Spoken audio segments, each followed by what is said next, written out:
Hello, I'm Isabel Kumar and I'm from Euronews. And on behalf of our channel and our partner Debating Europe, I'm delighted to be with you for the first ever YouTube interviews with the European Commission President Jean-Claude Juncker, who joins us in the studio. Jean-Claude Juncker, would you please come and join us? Good to see you again. Lovely to see you. So you've delivered your State of the Union address and you talked about topics such as investment, security and defence, amongst others, of course. How do you think that went down? I don't know, and that's not my main concern. I was saying what I was saying, hoping that others would take over the message. And the message was that we have to deliver on concrete issues, not only poems, but also concrete measures. And I have the impression that at least the majority of the members of the European Parliament, and beyond that of the European press, have got the message. Well, we've got a different challenge in store for you today. We've got 3 YouTube creators. They're waiting in the wings. They're raring to go. They're over there. They've got lots of questions for you. They've got hundreds of thousands of followers who've sent in questions too. The last time this was done was with US President Barack Obama. And he didn't know the questions in advance. Neither do you. So hopefully there'll be a few surprises in store. I don't like prepared interviews. That's great, because our first YouTube creator is Jonas. Now, Jonas, let me tell you a little about him. He's 19 years old.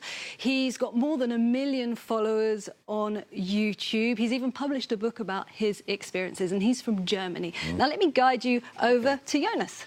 Ja, Jonas, guten Morgen. Guten Tag, schön Sie kennenzulernen. Ja. Good morning, delighted to meet you. I'm happy to meet you too. Darf ich meine Jacke aufmachen? Weil Can I just take off my jacket? Yeah. man muss wissen, es ist sehr heiß. It's very hot in Brussels at the moment.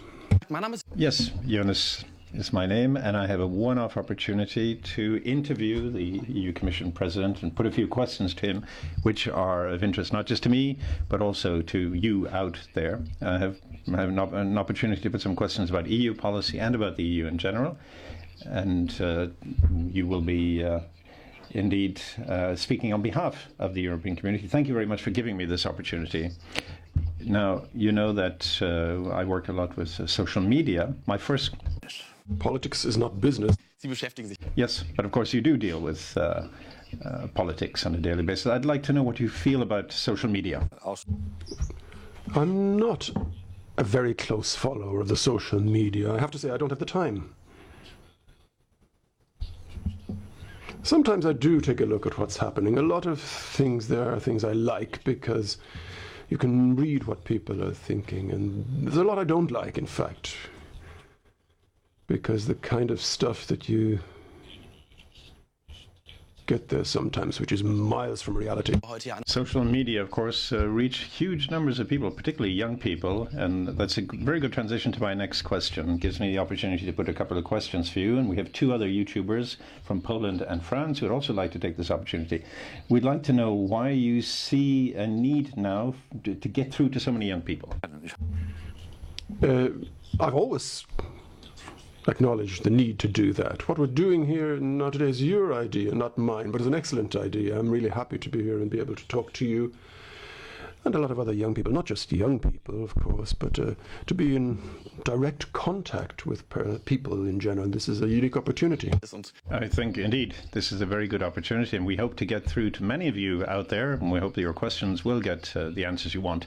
Next question, the European Union, the EU, is something that's rather hard to get your head around. We learn a lot about it in school, and we had to learn off the lists of member states. Ja, richtig. Das ist auch. Yes, but it's part of school. But I think I'm probably like a lot of young people in the same age group. We wonder what the EU actually does, and that's what I'd like to ask you. Could you give us 3 good reasons why we young people need the EU? Okay, the first reason, I think, is not something that would occur to young people straight off. It's a question of peace in Europe. I mean, my father, who died in August, was obliged to serve as a soldier in 2 world wars. So he experienced in his own very way, the lack of Europe, or the absence of Europe. And this is something that's very important for his generation. Now, my generation, not directly involved in war, knows that this is not a normal state of affairs. You've got 40 different wars across the globe at the moment, none in Europe, if you exclude for the moment what's happening in Ukraine. So basically it's about peace, first of all. Secondly, it's about the future. This dilemma, war, peace, as I said in my discussions with a lot of young people, that's not something they're too familiar with. It's a question of the future. At the beginning of the 20th century, and that was only yesterday really, there were 20% of the world population which were Europeans, or who were Europeans. Now it's only 7%, and very soon it'll be only 4%. 4% of the global population will be European, 4% of 10 billion. I mean, we're already the smallest continent, and our population is shrinking. In relative terms, that applies to the global economy, and that's falling continually and dramatically. So the idea that the reaction to this would be that the European national states should try to assert themselves individually is just crazy. We've got to unite our forces, not because we want to be against the Chinese, the Indians, the Americans, but rather because it's a question of, in dealings with the outside world, not just economic power, but also to be able to transmit European values. And that applies to young people in particular, because they are growing up in this world. I mean, basically, I'll be long gone when there are fewer Europeans, but I'm still very, very worried about that. The fact that Europe needs to maintain its global position. You asked for 3 reasons, didn't you? Okay, well, I would add that there are a lot of people who don't think in this way. Europe doesn't just have a task in terms of peace, economics, work and jobs in the continent, but also it's got a global task.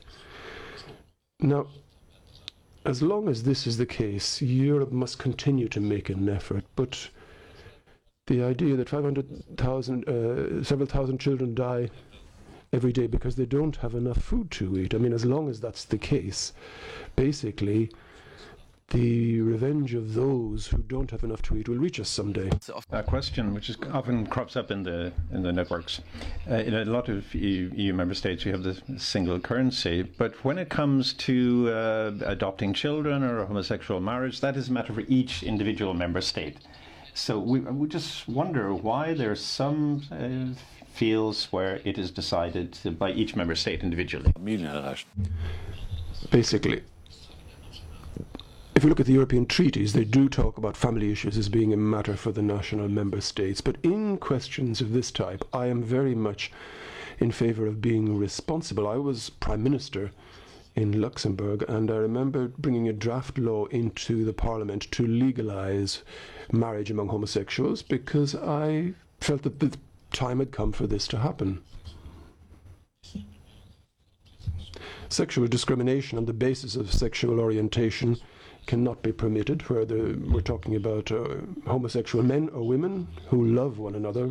That's one of the nicest, most beautiful things in the world. Why should states prohibit people from loving one another or coming together? I've never really understood that, so I'm very much in favor of respecting all people.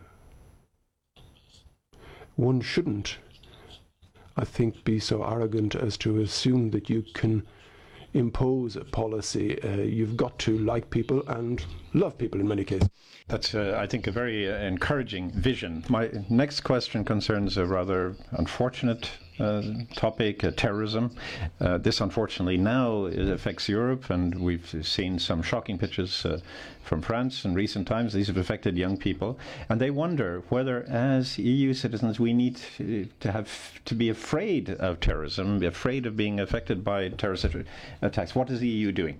There have been 30 terrorist attacks in Europe since 2004. 14 of these last year, some of the worst, of course, occurred in France and here in Brussels. I mean, there are a lot of innocent victims. I don't know if there are any other kind of victims, but a large number of people lost their lives. And that means that the member states of the European Union do have to move closer together. Information which is available in country A must be passed on to country B. We've got to enhance the protection of our external borders. We are doing this, and this will become operational by the end of the year.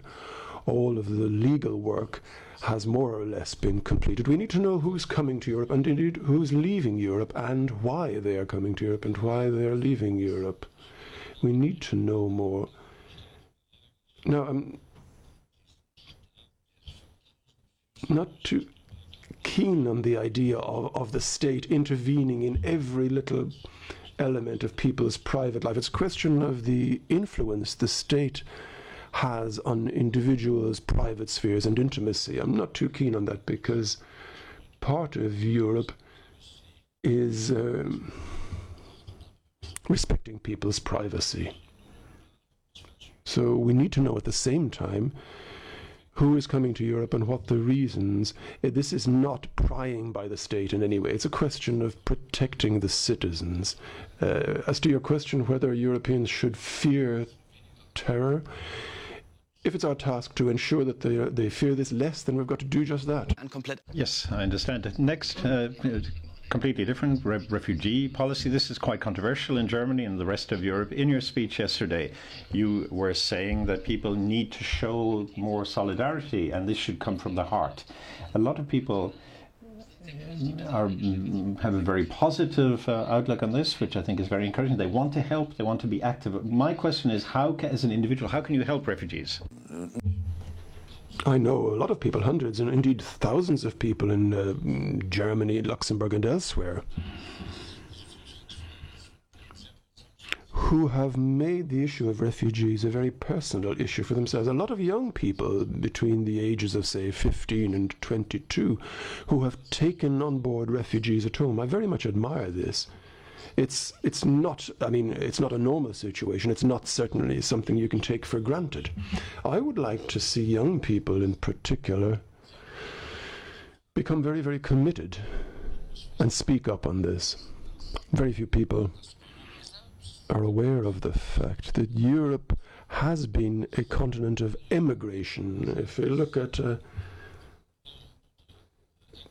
McDonald's, you've got more McDonald's in America than in Ireland or England. So basically it means that we have spread across the globe, and I think we were happy that we were welcomed and received and allowed to be included in their societies and help to develop their societies.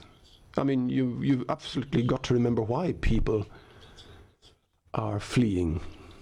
This is something you see in the social networks as well as in the political discussions. The implication that basically all refugees are terrorists. Well, one cannot avoid the fact that there will be some terrorists among the refugees, which is why I said we need to know who is coming to Europe and why. But I would like to see, to experience the warm hearts of a lot of young people. A lot of people have shown this. Basically, we're talking about a radical battle against radical extremism. This is something which has always thrown us back, this extremism, which needs to be fought not only with military means and by means of words, but if you want to combat populists, the extreme right, rather than just following them and repeating what they say, you've got to put them in the corner and say to them, what exactly are you trying to say? Now, if you were in the position to say, well, what would you do if your children were being bombed and your houses were being bombed day after day? Would you just sit there and wait until a bomb falls on your head? Would you not also attempt, for the sake of your children, to do something and to move somewhere else? And the fact that so many people are coming to Europe, and we can't deny that this does create a problem for Europe, but this is also linked to the fact that for the rest of the world, Europe is the zone where life is best. So we've got to attempt, and I think that the young people have a task here even more so than the older generation. We've got to be very, very offensive in helping these people to find protection in Europe. Not everybody is entitled to protection in Europe, but those who are being persecuted, whose wives are being, or women, relatives are being raped, whose children are being tortured and killed, they have a place in Europe. Yes, thank you. We're all getting older, of course, Mr. Juncker. Me too. That'll happen. That'll happen. Nun ist die Frage. The question is, how do you see the EU looking 50 years from now? Maybe a utopian version, maybe less utopian version. How do you see the EU looking in 50 years? Well, I know how it shouldn't look, that's for sure.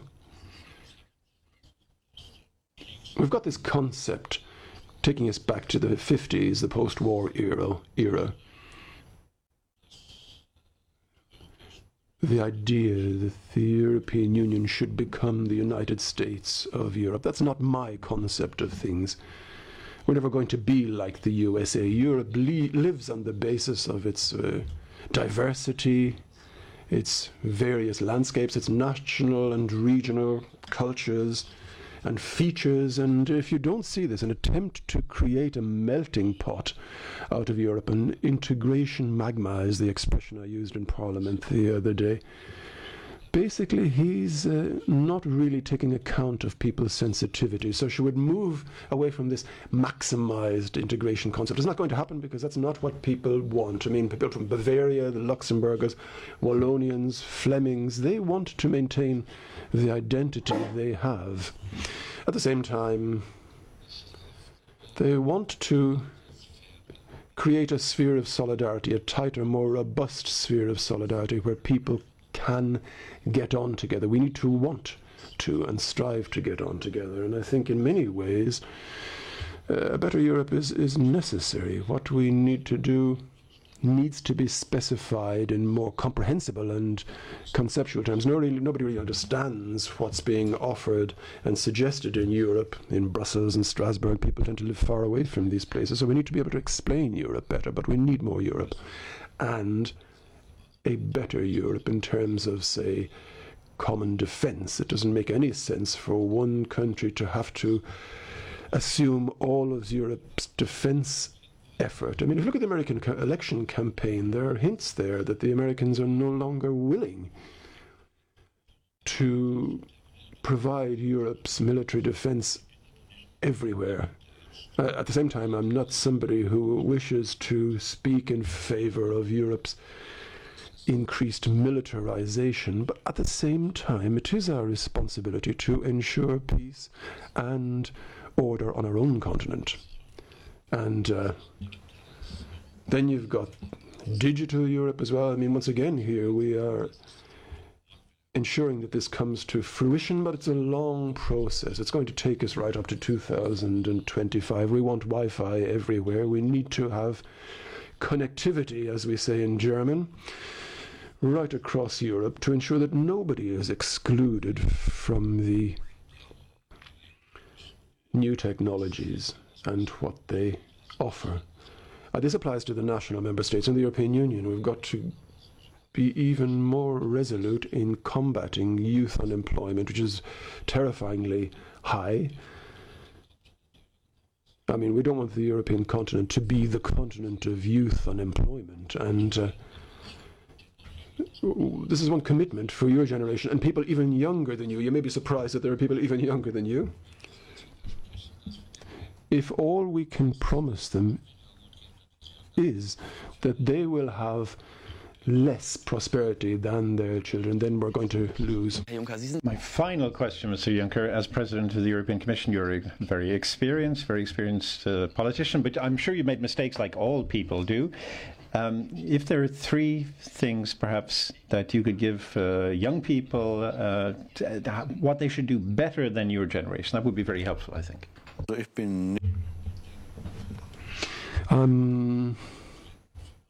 Not particularly a typical representative of my generation or the generation prior to yours, if you like. There are quite a number of people who could do that better. than I could. But one mistake which was made, and it brings me back to a point you made earlier, that basically we tend not to like other people. I mean, you're in your own country. This is a transcontinental phenomenon. It may seem to be a bit naive, but I genuinely feel that all people are equal in terms of rights, opportunities, and chances. We cannot allow anybody's future to be cut off from them. I think we need to be more interested, express more interest in people from other continents. Africa is a continent which is arising, if you like, and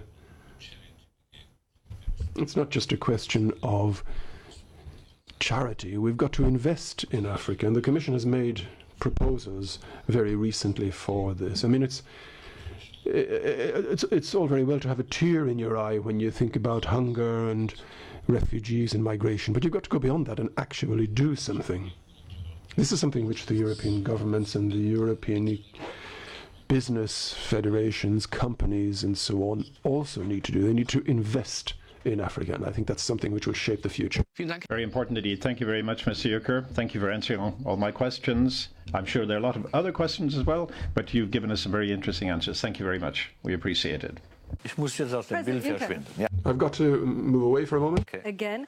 Well, if you would just stand here, and that was a great discussion. Is that our camera? This is our camera here. Okay. You need to turn around and Yeah. face me this way. There we go. If you would just move that way a little bit. Okay. Perfect. Fine. So that was a great discussion. I think you covered so many issues, past, present and future. Yeah. Along with our partner Debating Europe, we've asked our online audiences to send in questions too, using the hashtag #AskJuncker. Now, one topic that Jonas didn't bring up, but you discussed, obviously, in your State of the Union address, was Brexit. Yeah. And so we have a question about Brexit, and that comes from Duncan. Yeah. And he asks, Brexit was a symptom, not the cause. If the cause goes untreated, then things get worse. So what would you diagnose as the cause of Brexit?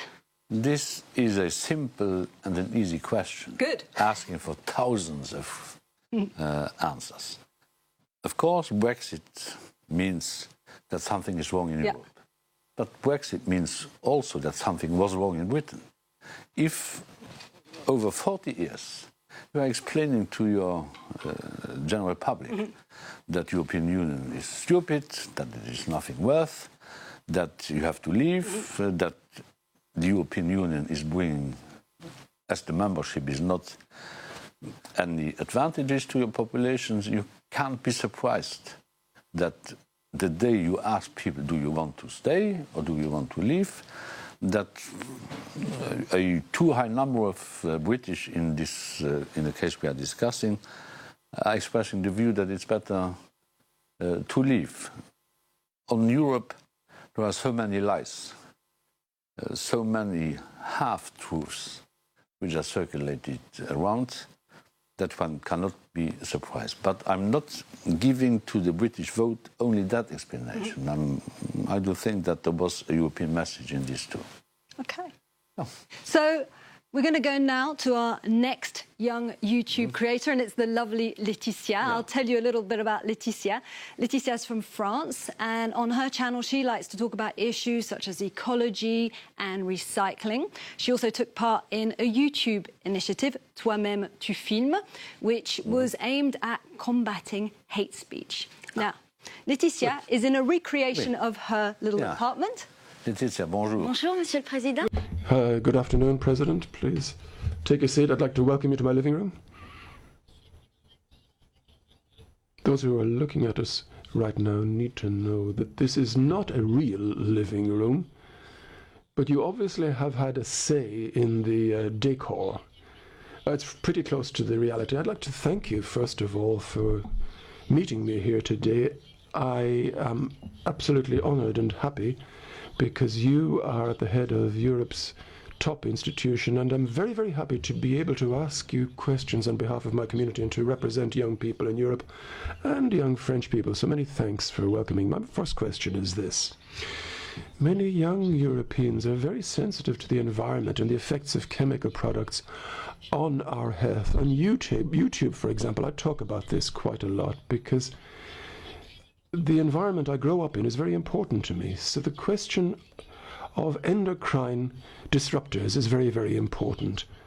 I'm not convinced that this is not linked to health issues. On the issue of endocrine disruptors, the EU has been working towards a ban, but this is linked to the issue of Roundup as well, which could give rise to cancers in certain people, and which has not yet been banned either. So this brings me back to the feeling I've got as a result of all this, that maybe the role of the Commission is to give us the prospect of bans which never arrive and to allow multinationals to continue to earn huge amounts of money by selling damaging chemicals. So the question is this, President. Should we be worried? How can you reassure me? We're working on these very issues. Among scientists, views differ on some of these products, substances you mentioned. I would tend to be among those, not necessarily who are afraid, but who ask questions, who wonder what's happening here. Sometimes one does wonder whether the published scientific opinions, which are disseminated worldwide, whether these are entirely uninfluenced by the major producers, major corporations. The Commission is working on this matter, and we don't take it lightly. We take it very seriously. So how can I put it? I take this problem very seriously. Thank you very much. Well, my second question is this. Your predecessor in the European Commission, Mr. Barroso, went to Goldman Sachs this summer. Personally, I was struck by this because as a citizen I was wondering whether, as his role as president, maybe he might have been on good terms with his future employer, and now that he's in a private bank, basically he could maybe have some state secrets in his pockets, or maybe these are just doubts I've got in my mind. Well, a lot of other doubts too, I'm sure. Okay, these were the things that occurred to me. Maybe that's not the most important thing, but on this nomination, you said in the newspaper Le Soir that you didn't have any problem with him working in a private company because he respected the waiting period under European law of 18 months. Now, I understand this, but you added the fact that he worked for this bank could be a problem for you. I was a bit surprised and confused by all of this. I didn't quite understand. I'm just wondering why this particular bank might give rise to some problems. I don't really understand. Well, yes. Firstly, I think José Manuel Barroso is an honest man, and he's a friend. He decided to join the Goldman Sachs group after the 18 months set out in the Commission's Code of Good Conduct. And none of our member states have equally stringent codes of good conduct, including your own country. So he did play by the rules.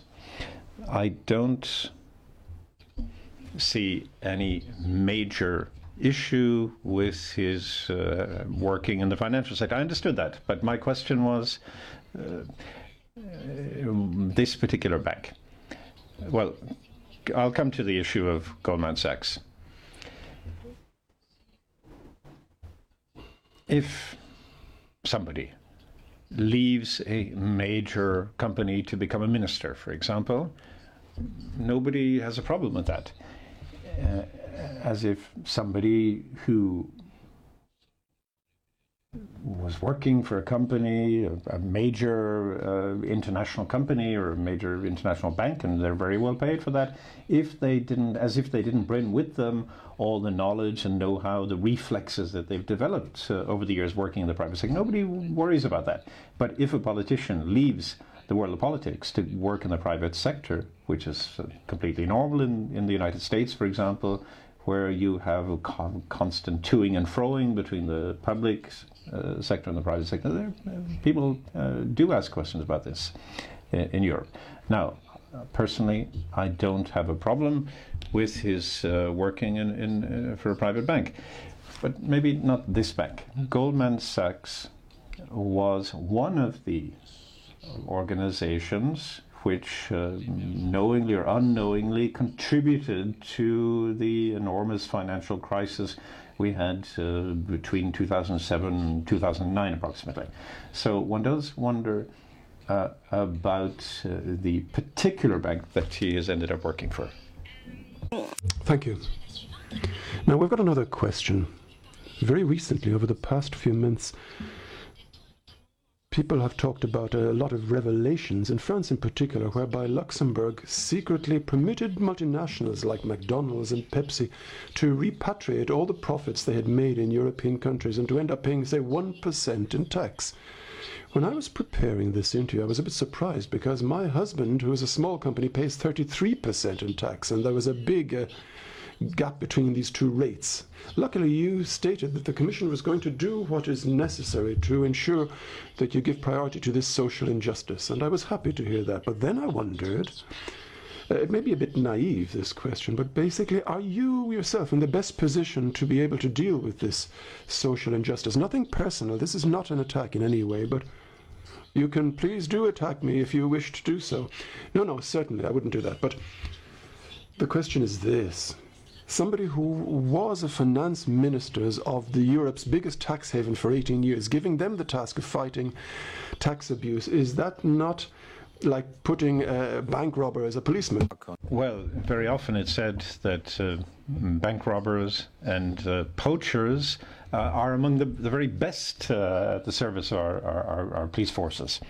But you're referring to my country of origin. Of course, I'm no longer a Luxembourg politician. But this, I think, does show the typical view among French people of Luxembourg.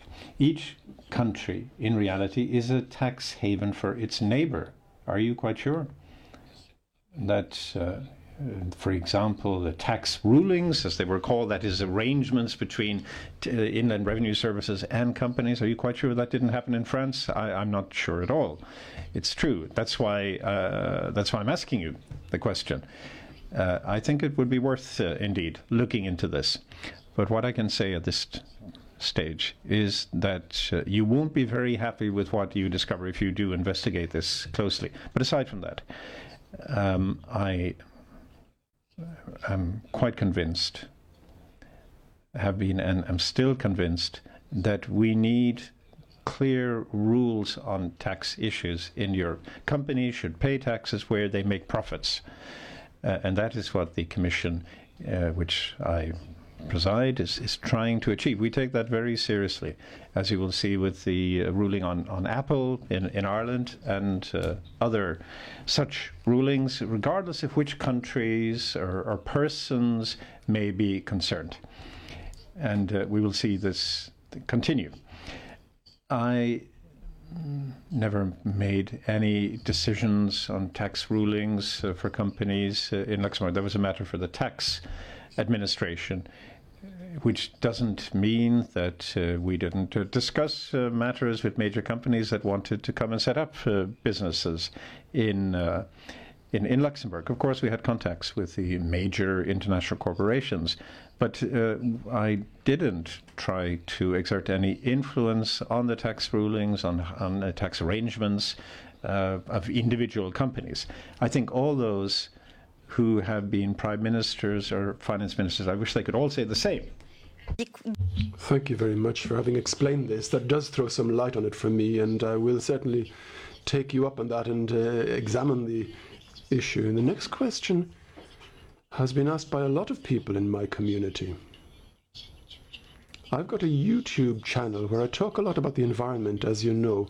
It's the way the lobbies influence European legislation. In the first question I asked you, I talked about the lobbies in the organic lobby, but my listeners were interested in lobbying in all the other domains as well, and they pointed out, for example, that citizens who elect their members of parliament elected members who cannot actually vote on legislation. I was a bit surprised to see that there are 20 to 30,000 lobbyists in Brussels, and the industry they represent spend millions on exercising influence. Philip Morris is an example, 160 full-time lobbyists, 1.5 million Europe to organize dinners and other such events. So I'm just wondering, at least I feel that they make this effort and it's successful in some cases. What about the pharmaceuticals industry?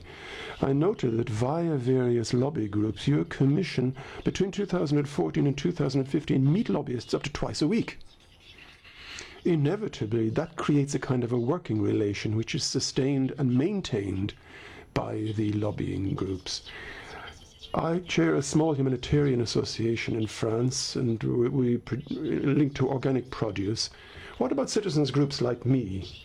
How can they have the same budget and therefore the same opportunity to exercise influence as the big companies? Which brings me to the question I want to ask you.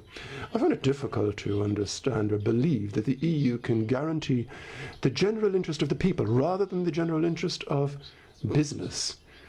They seem to be walking hand in hand with the latter sometimes. So do you feel that the EU can guarantee the welfare of people or companies? Could you react to that? In general terms, it's not one against the other.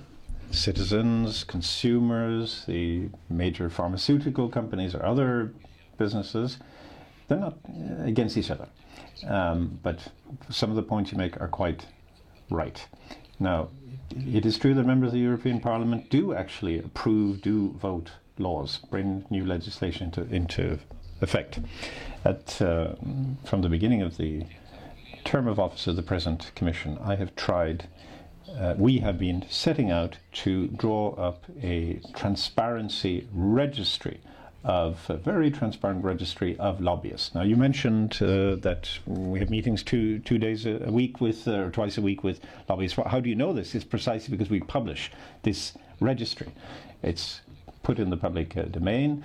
Commissioners, vice presidents, president of the Commission, directors general, whenever we meet lobbyists, we have to divulge this to the general public. We have to say which lobbyists we received, be it in our offices, be it in a pub or a restaurant in Brussels, because people are entitled to know who is trying to influence decisions. I'm not against lobbying in principle, provided that lobbying is part of a transparent and open decision-making process. It's fair enough for companies or consumer organizations to put forward and to defend their interests. But let's not forget that it's not the European budget which provides the budget for lobbying groups.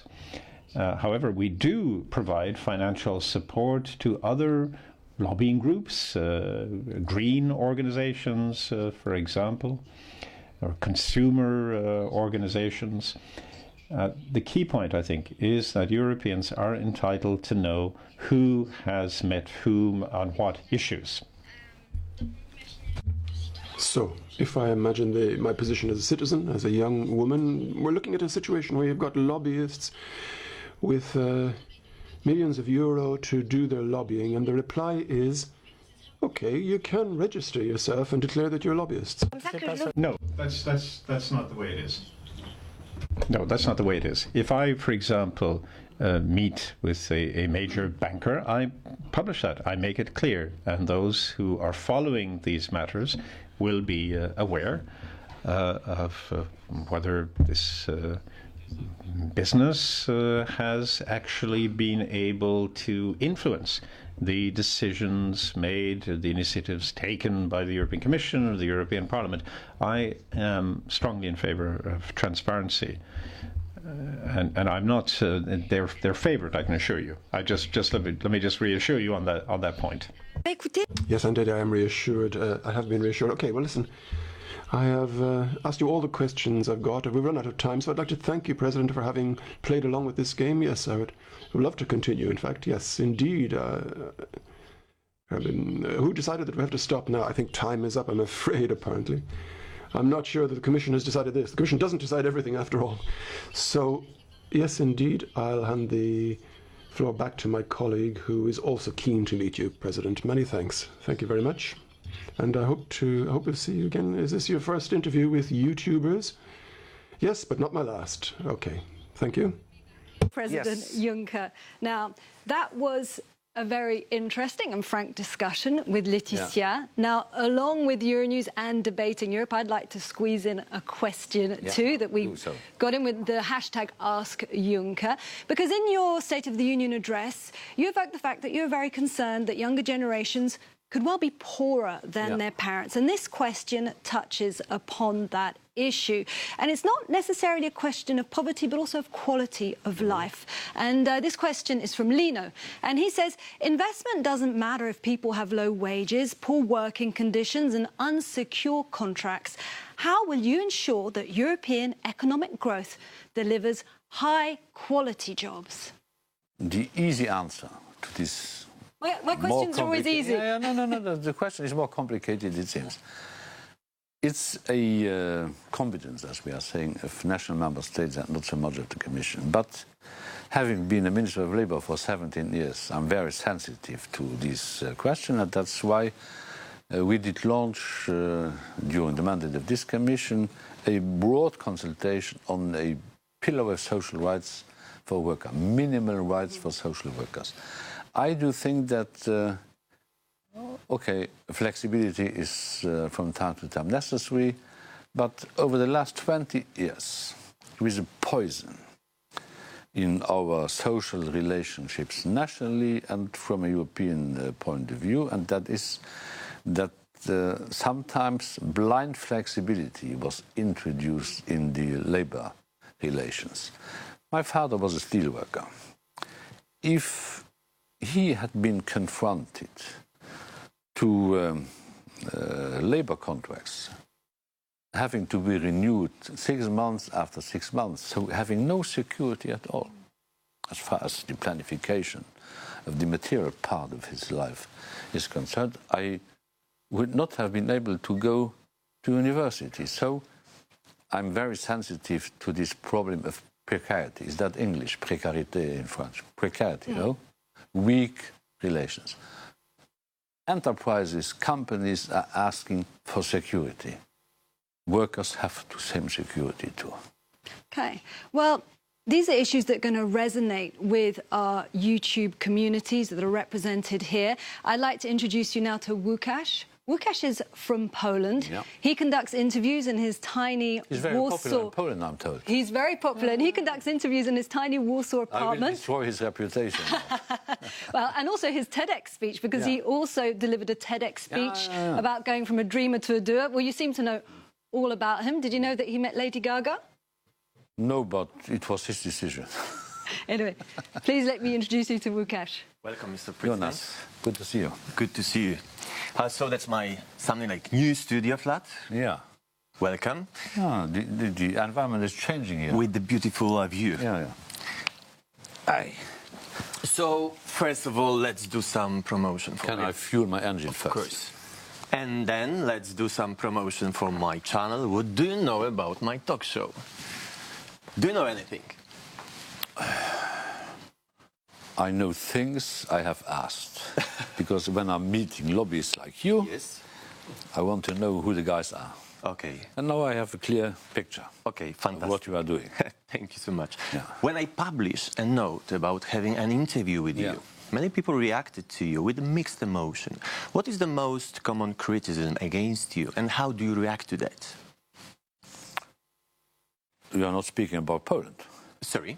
You are not referring to the Polish situation, but to the overall situation. I think that what is very often opposed to the way I'm delivering my job is the fact that I would not speak to people. That I would be sitting here in this Parliament palace, not discussing in the streets with people. If you are Luxembourg, that's a small country, you know? Yeah. And I was Labour Minister there for 17 years. I was Finance Minister. I was Prime Minister for 19 years. If you are crossing the streets of Luxembourg, don't imagine 1 second that people are respectfully changing the side of the street, they are coming to me and saying, listen, Prime Minister, this is wrong, this is wrong, this is wrong, this is wrong. The same is happening here in Brussels, less because I have some security problems here, but when I'm on holiday, the same is happening. So I don't have the impression to live beneath the reality. People are describing their reality to me, and that's the main criticism, that I wouldn't do that as if I was blind. I'm not blind. Can a politician admit to making a mistake? And if you were to admit making a wrong decision, what would it be? That happens often. In my case, not very often, but often. If I'm misled, if I'm taking decisions which reveal themselves as having been stupid or not reflected, studied enough, I'm saying it. I had, since I'm in politics, one principle. If I'm changing my mind, I'm telling the public that I have changed my mind. I'm telling the public why I was changing my mind. Do you never change your mind? Of course I change. Yeah. Are you explaining this to your friends? Of course. Yes. Yeah. My friends is the general public. Great. So let's talk about European Union. If you can tell me, how can young Europeans influence it? By taking the floor. By being more vocal, by being critical. I don't think that we can really progress if everyone is saying you are right. People have to tell us what is wrong, and we have to listen to these people, not giving in the appreciations, the judgments they are making. If it has to be done, it has to be done. I was never in favor of this trick, because it's a trick, to say yes to everything young people are saying or requesting. Those who are saying, yes, yes, yes, yes, you are excellent, yeah, they are not respecting That's true. young people. So if you respect someone you are discussing with, who is stopping on the street, saying, then you have to give an honest response. And then, very often, the honest responses I'm given are abrupt, spontaneous reactions. But sometimes, when I'm back in my office, there was something true in this, and that's the way I'm trying to do my job.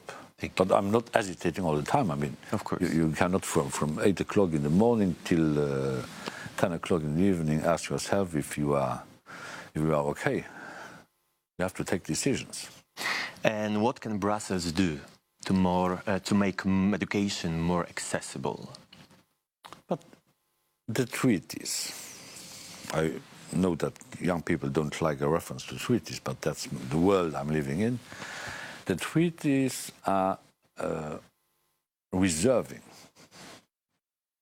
privileging national competencies when it comes to education. This is not a real European duty, because we have 28 countries. We have, I don't know how many regions in Europe, so many languages, so many cultures, so many colors in Europe, that you cannot, from a central position, decide how education should be dealt with and organized in different countries and regions. Take the example of Spain, because I don't want to take a Polish example.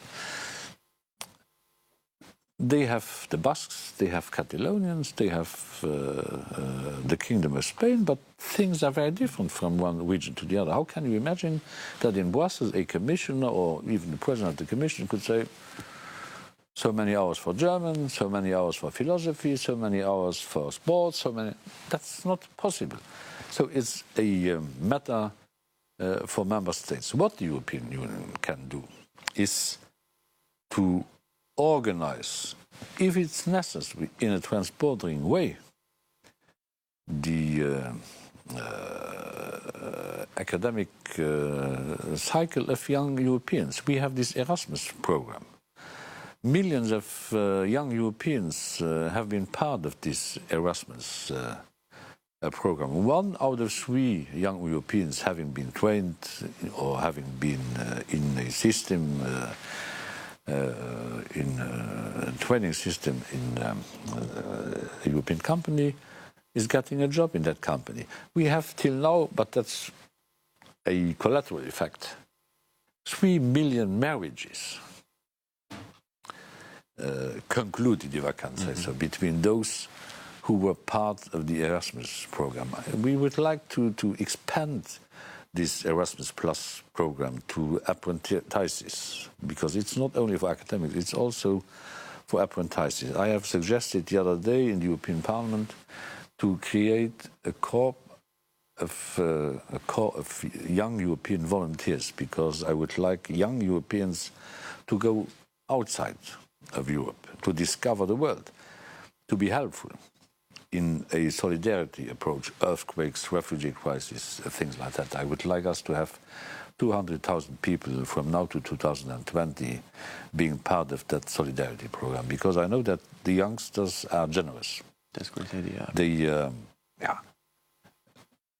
Those of my generation, not really, but in some years from now, I will look back. Young people in Europe, they are looking to the future, and those who are in charge of preparing in the best way possible the future, they have to be in permanent contact with young people, and this corps of volunteers is one way how to bring the youth of Europe into a position of responsibility taking. I heard your speech yesterday, and you said time. Yes, and actually I really like it. Yeah. And you said that European Union is not in a good shape. Yeah. Why is like that? Because the domains where we are giving more importance to our divisions than to our intersections is too great, and the domains where we are acting in solidarity are not numerous enough, and I would change this. I would like to bridge the differences and the divergences between East and West and South and North, in order to have the European Union finding back the basic principles which were at the origins of the creation of the European Union, that we have to move together in the same direction, because I don't think that a nation or a state or a country, whatever it would be, is strong enough to survive in a globally complicated world. We are a very small continent, the smallest, by the way, without knowing it, because we still do think that we are the masters of the world. We are not. And the world doesn't need masters. It needs responsible actors, not masters dictating how things should be done.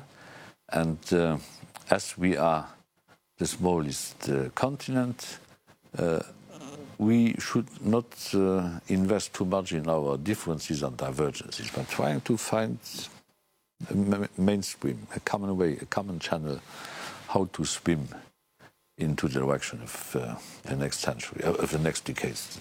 We are at the beginning of a century, so the next century is far away. No, it's tomorrow morning. Let's talk about your private life. I would like to ask you, what are the benefits in private life of having your position? None. Nothing? Or you don't want to talk about this? No. First, I don't want to talk about my private life and my intimacy. I'm trying to safeguard this. Actually, that's a fantastic idea. I like it. No, because I'm not a movie star. Huh? I'm not interested in having the next Oscar by I saw some videos with you. I think you are a movie star, trust me.